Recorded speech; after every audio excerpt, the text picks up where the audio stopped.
ओम शांति। आज का अव्यक्त महावाक्य 18 जनवरी सन 1994 से लिया गया है, जिसका शीर्षक है ब्राह्मण जन्म का आदि वरदान, स्नेह की शक्ति। अव्यक्त बाप दादा की पर्सनल मुलाकात। Group number 1।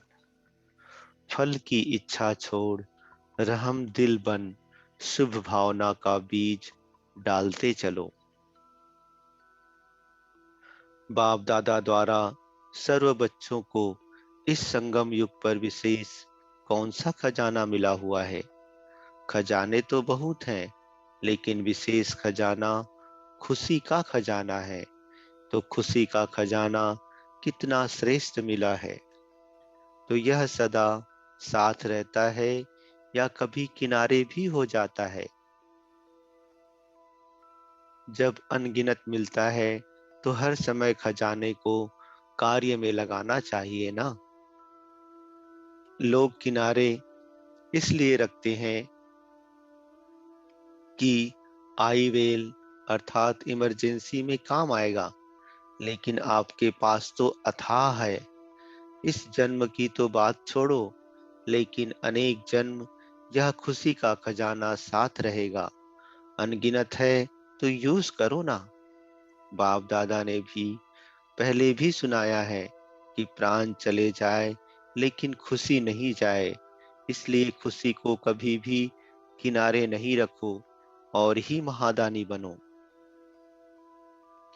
क्योंकि वर्तमान समय और कुछ भी मिल सकता है, लेकिन सच्ची खुशी नहीं मिल सकती। अल्पकाल की खुशी प्राप्त करने के लिए लोग कितना समय व धन खर्च करते हैं, फिर भी सच्ची खुशी नहीं मिलती। तो ऐसे आवश्यकता के समय आप आत्माओं को महादानी बनना है। कैसी भी अशांत आत्मा, दुखी आत्मा हो, अगर उसको खुशी की अनुभूति करा दो तो कितनी दिल से दुआएं देंगी। आप दाता के बच्चे हो तो फराग दिल से बांटो। बांटना तो आता है ना, तो क्यों नहीं बांटते हो? समय को देख रहे हो, दिल से रहम आना चाहिए। जो अशांति दुख में भटक रहे हैं, वो आपका परिवार है ना। परिवार को सहयोग दिया जाता है ना। तो वर्तमान समय महादानी बनने के लिए विशेष रहम दिल के गुण को इमर्ज करो। आपके जड़ चित्र वरदान दे रहे हैं, तो आप भी चैतन्य में रहम दिल बन बांटते जाओ, क्योंकि परवश आत्माएं हैं। कभी भी ये नहीं सोचो कि ये तो सुनने वाले नहीं हैं, ये तो चलने वाले नहीं हैं। नहीं, आप रहमदिल बनो, देते जाओ। गाया हुआ है कि भावना का फल मिलता है। तो चाहे आत्माओं में ज्ञान के प्रति, योग के प्रति शुभ भावना नहीं भी हो, लेकिन आपकी शुभ भावना उनको फल दे देती है। ऐसे नहीं सोचो कि इतना कुछ सेवा की, लेकिन फल तो मिला ही नहीं।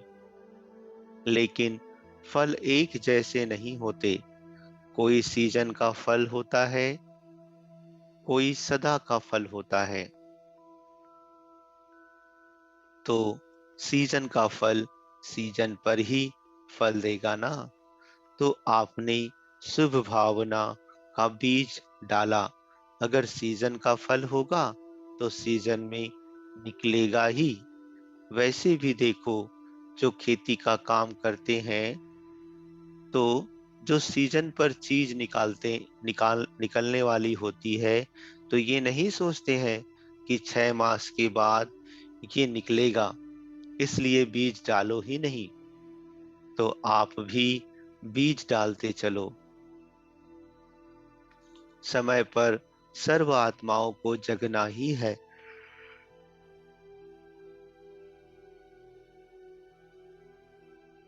आपकी रहम भावना शुभ भावना का फल अवश्य देगी। अगर कोई अपोजिशन भी करता है, तो भी आपको अपने रहम की भावना छोड़नी नहीं है। और ही सोचो कि ये अपोजिशन या इंसल्ट, गालियां, ये खाद का काम करेगी। तो खाद पड़ने से अच्छा फल निकलेगा। जितनी गालियां देंगे, उतना आपके गुण गाएंगे। इसलिए हर आत्मा को दाता बन देते जाओ। अच्छा माने तो दें, नहीं ये तो लेवता हो गए। लेने की इच्छा नहीं रखो कि वो अच्छा बोले, अच्छा माने तो दें, नहीं इसको कहा जाता है दाता के बच्चे मास्टर दाता। चाहे वृत्ति द्वारा, चाहे वाइब्रेशंस द्वारा, चाहे वाणी द्वारा देते जाओ। इतने भरपूर हो ना, सब खजाने हैं ना। डबल विदेशियों को देख बाप दादा डबल खुश होते हैं। क्यों? डबल पुरुषार्थ करते हैं। एक तो अपना रीति रस्म परिवर्तन करने का भी पुरुषार्थ करते हैं। बाप दादा देखते हैं कि उमंग उत्साह मेजोरिटी में अच्छा है। अगर कभी उमंग उत्साह बीच बीच में नीचे ऊपर होता है, तो आज विधि सुनाई कि समा जाओ, स्नेह की गोदी में छिप जाओ, फिर माया आएगी ही नहीं। ये तो सहज है ना। बीज रूप होने में मेहनत है, इसमें मेहनत नहीं है। और कुछ भी नहीं आए, लेकिन स्नेह में समाना तो आता है। कि ये मुश्किल है? बच्चे कहते नहीं, बाबा कहते तो ये करो। अभी मुश्किल शब्द नहीं बोलना। नीचे आते हो तो छोटी सी चीज बड़ी लगती है। ऊपर चले जाओ तो बड़ी चीज भी छोटी लगेगी। फरिश्ते हो या साधारण मानव हो। बच्चे कहते फरिश्ता। बाबा कहते फरिश्ता कहाँ रहता है? ऊपर रहता है या नीचे? बच्चे कहते ऊपर। बाबा कहते तो नीचे क्यों ठहरते हो? अच्छा लगता है? कभी कभी दिल होती है नीचे आने की? नहीं, फिर क्यों आते हो? बाप का साथ छोड़ते हो तब नीचे आते हो। तो डबल विदेशियों को डबल पुरुषार्थ का प्रत्यक्ष फल डबल चांस है। इसका फायदा लो। इस वर्ष में क्या करेंगे? डबल सर्विस, महादानी वरदानी बनेंगे, या खुद बाप के आगे कहेंगे शक्ति दे दो, औरों को भी शक्तियां दो। अच्छा है, हिम्मत रखने में नंबर ले लिया। अभी फास्ट पुरुषार्थ कर आगे उड़ते चलो।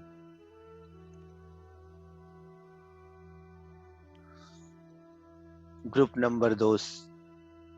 एक बल एक भरोसे द्वारा सदा एक रस स्थिति का अनुभव करो। सभी एक बल एक भरोसे का अनुभव करते हो। एक बल एक भरोसे वाले की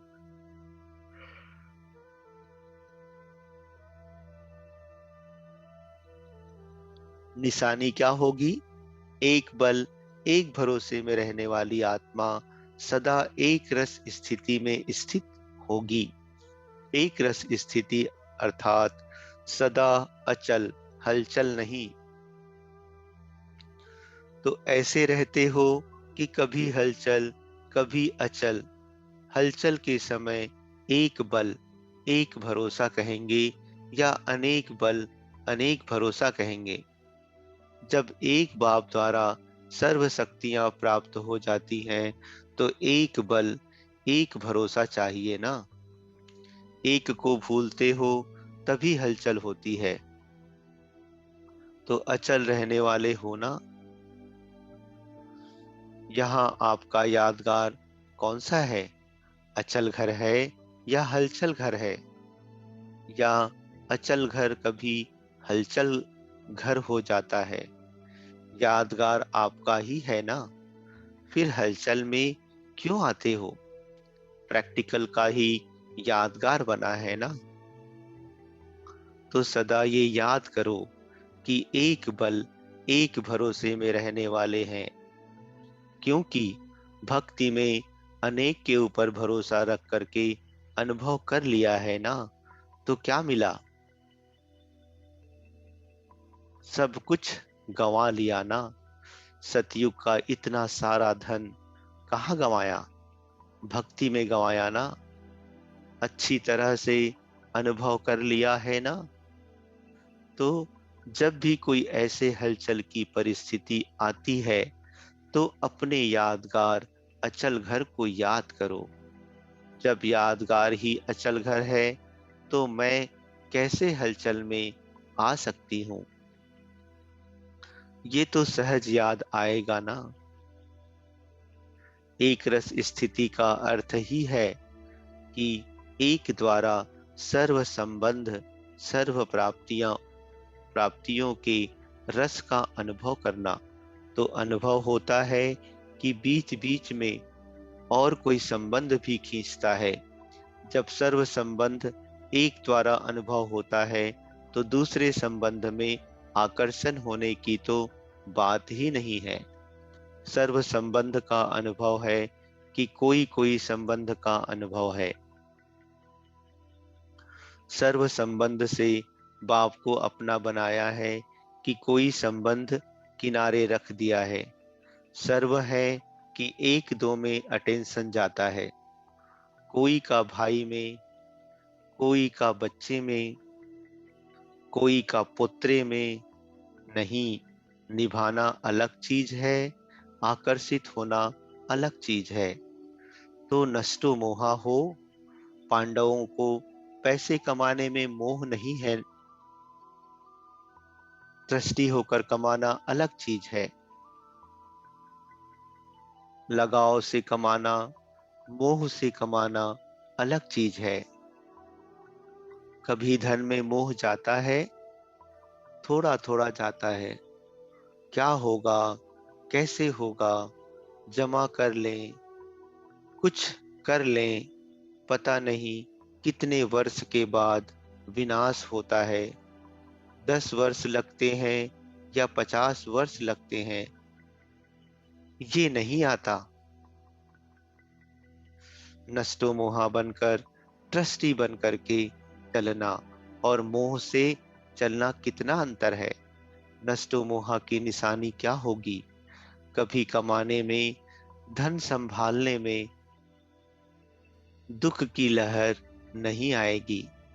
कभी कम, कभी ज्यादा में दुख की लहर आती है। पोत्रा धोत्रा थोड़ा बीमार हो गया तो दुख की लहर आती है। नष्टो मोहा है, कुछ भी हो जाए बेफिक्र हो।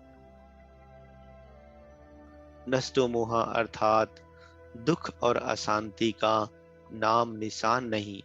ऐसे हो या बनना है, तो एक बल एक भरोसा अर्थात जरा भी दुख के लहर की हलचल नहीं हो।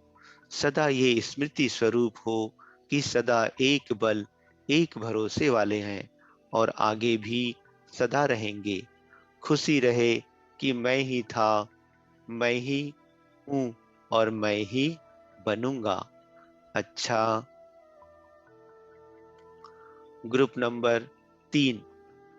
स्थिति का आधार स्मृति है। स्मृति का परिवर्तन कर कर्म में श्रेष्ठता लाओ। बाबा कहते, अब सभी अपने को संगम युगी पुरुषोत्तम आत्माएं अनुभव करते हो। पुरुषोत्तम अर्थात पुरुषों में उत्तम पुरुष। तो अभी साधारण नहीं हो, पुरुषोत्तम हो, क्योंकि ब्राह्मण अर्थात श्रेष्ठ। ब्राह्मणों को सदा ऊंचा दिखाते हैं, मुख वंशावली दिखाते हैं ना। तो ब्राह्मण बन गए अर्थात श्रेष्ठ बन गए। साधारण पुरुष, आप पुरुषोत्तम आत्माओं की पूजा करते हैं, क्योंकि ब्राह्मण अर्थात पवित्र बन गए ना, तो पवित्रता की ही पूजा होती है। साधारण आत्मा भी पवित्रता को धारण करती है तो महान आत्मा कहलाती है। तो आप सब पवित्र आत्माएं हो ना, कि मिक्स आत्मा हो? थोड़ी थोड़ी अपवित्रता, थोड़ी थोड़ी पवित्रता नहीं, पवित्र आत्मा बन गए तो पवित्रता ही श्रेष्ठता है, पवित्रता ही पूज्य है।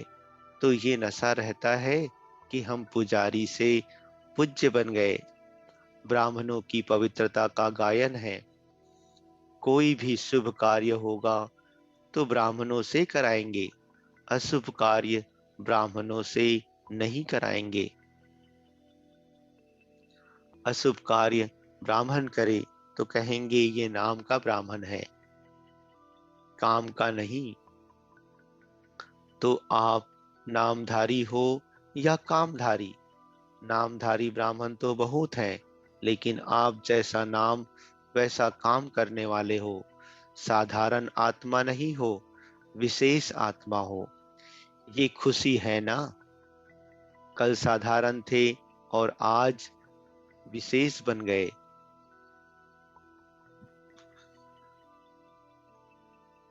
तो विशेष आत्मा समझने से जैसी स्मृति होगी वैसी स्थिति होगी, और जैसी स्थिति वैसे कर्म होंगे। चेक करो, जब स्थिति कमजोर होती है तो कर्म कैसे होते हैं? कर्म में भी कमजोरी आ जाएगी, और स्थिति शक्तिशाली तो कर्म भी शक्तिशाली होंगे। तो स्थिति का आधार है स्मृति, स्मृति खुशी की है तो स्थिति भी खुश, कर्म भी खुशी खुशी से करेंगे। फाउंडेशन है स्मृति, तो बाप ने स्मृति बदल ली, साधारण से विशेष आत्मा बने तो स्मृति चेंज हो गई। चाहे कर्म साधारण हो, लेकिन साधारण कर्म में भी विशेषता हो। माना खाना बना रहे हो तो ये साधारण कर्म है ना, सब करते हैं, लेकिन आपका खाना बनाना और दूसरों के खाना बनाने में फर्क होगा ना। आपके याद का भोजन और साधारण भोजन में अंतर है, वो प्रसाद है, वो खाना है। तो विशेषता आ गई ना। याद में जो खाना खाते हो या बनाते हो तो उसको ब्रह्मा भोजन कहते हैं। तो सदा याद रखना कि पुरुषोत्तम विशेष आत्माएं बन गए तो साधारण कर्म कर नहीं सकते। अच्छा, ओम शांति।